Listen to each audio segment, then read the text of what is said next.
এনেকুৱা পাঁচটা চৰাই আছে যি পাঁচটা চৰাই আপোনাৰ ঘৰলৈ আহিলে আপোনাৰ ভাগ্য উদয় হ'ব। যদি এই পাঁচটা চৰাই আপুনি আপোনাৰ ঘৰত দেখিছে তেন্তে ভুলতো আপুনি খেদি নপঠিয়াব। কি কৰিব লাগিব সেয়া জানিব পাৰিব আজিৰ এই ভিডিঅ'টোৰ জৰিয়তে। নমস্কাৰ প্ৰিয় দৰ্শক, আন এটা গুৰুত্বপূৰ্ণ ভিডিঅ'লৈ আপোনাক আন্তৰিক স্বাগতম জনাইছো। পশু পক্ষী বা জীৱ-জন্তুৱে আমাৰ বাতাবৰণ স্বচ্ছ কৰি ৰাখে। খাবলৈ পানী আৰু খাদ্য যেনেকৈ আমাক জৰুৰী, ঠিক তেনেকৈ আমাৰ চাৰিওফালে থকা চৰাই-চিৰিকটি থকাটো জৰুৰী। আজি আমি যি পাঁচটা চৰাইৰ কথা পাতিব বিচাৰিছো, এই পাঁচটা চৰাই যদি আপোনাৰ ঘৰলৈ আহে আৰু আপুনি দিয়া খাদ্য পানী যদি গ্ৰহণ কৰে তেন্তে আপোনাৰ লগত এনে কিছুমান চমৎকাৰ হ'ব যিটো আপুনি কল্পনাই কৰিব নোৱাৰিব।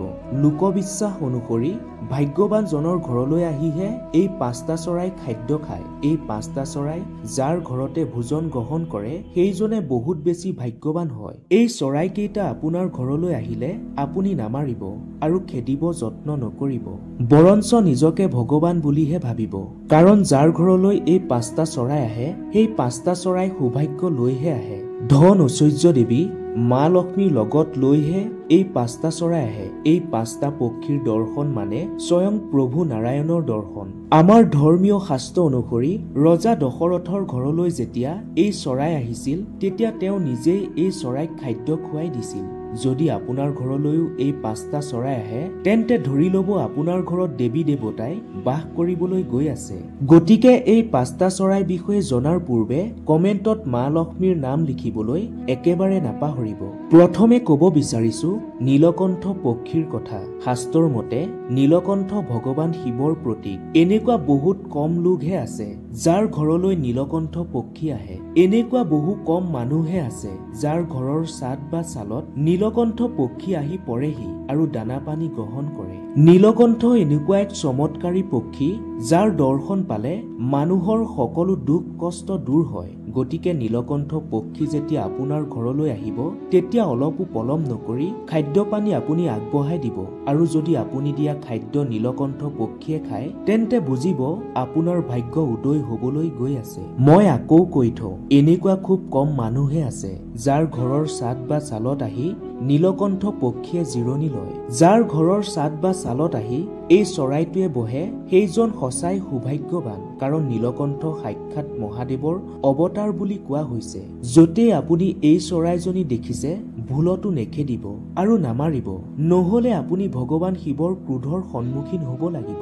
বেদ পুৰাণৰ মতে কাউৰী যদি আপোনাৰ ঘৰৰ ছালত বহে আৰু আপুনি দিয়া খাদ্য যদি খাই দিয়ে তেন্তে বুজিব আপোনাৰ লগত কেতিয়াও বেয়া নহয়। আপোনাৰ ঘৰৰ কাৰোৰে অকাল মৃত্যু নহয়। কাউৰীক দানা পানী যোগান ধৰিলে মানুহ অকাল মৃত্যুৰ পৰা ৰক্ষা পৰে বুলি বিশ্বাস কৰা হয়। যি ব্যক্তিয়ে কাউৰী সেৱা কৰে সেই ব্যক্তিৰ গুণগান অনন্ত কাললৈ কাউৰীয়ে হেনো গাই থাকে। ঘৰৰ ছালত কাউৰীয়ে যদি আহি বহে তেন্তে অলপো নেখেদিব, বৰঞ্চ দানা পানী যোগান ধৰিব।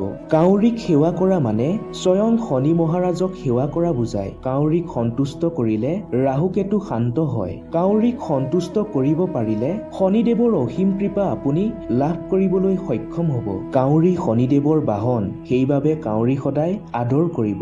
ইয়াৰ পিছতে আহিল ঘৰচিৰিকা। শাস্ত্ৰৰ মতে প্ৰভু শ্ৰীৰামৰ গৃহতো ঘৰচিৰিকা দেখিবলৈ পোৱা গৈছিল। শাস্ত্ৰত ইয়াৰ বৰ্ণনা বিশদভাৱে উল্লেখ আছে।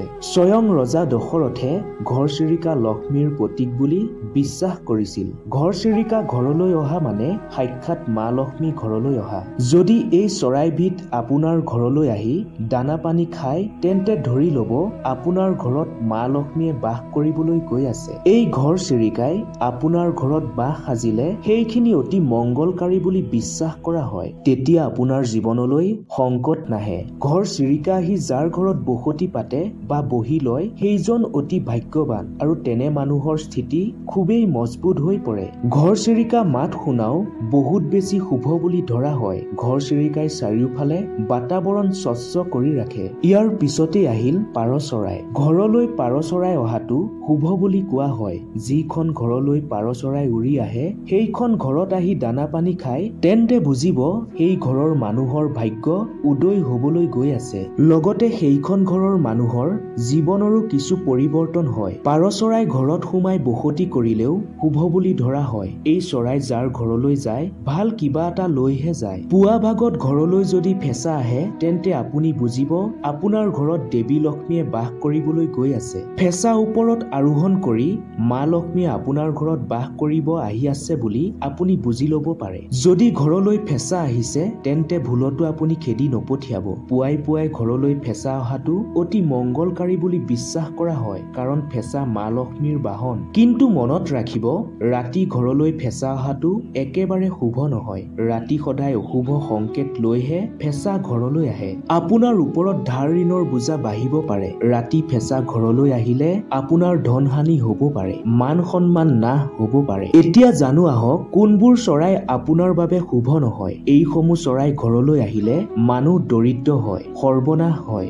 বাদুলি মানুহৰ বাবে একেবাৰে শুভ নহয়। বাদুলি যেতিয়াই আপোনাৰ ঘৰলৈ আহিব কিবা নহয় কিবা অশুভ সংকেত লৈহে আহিব।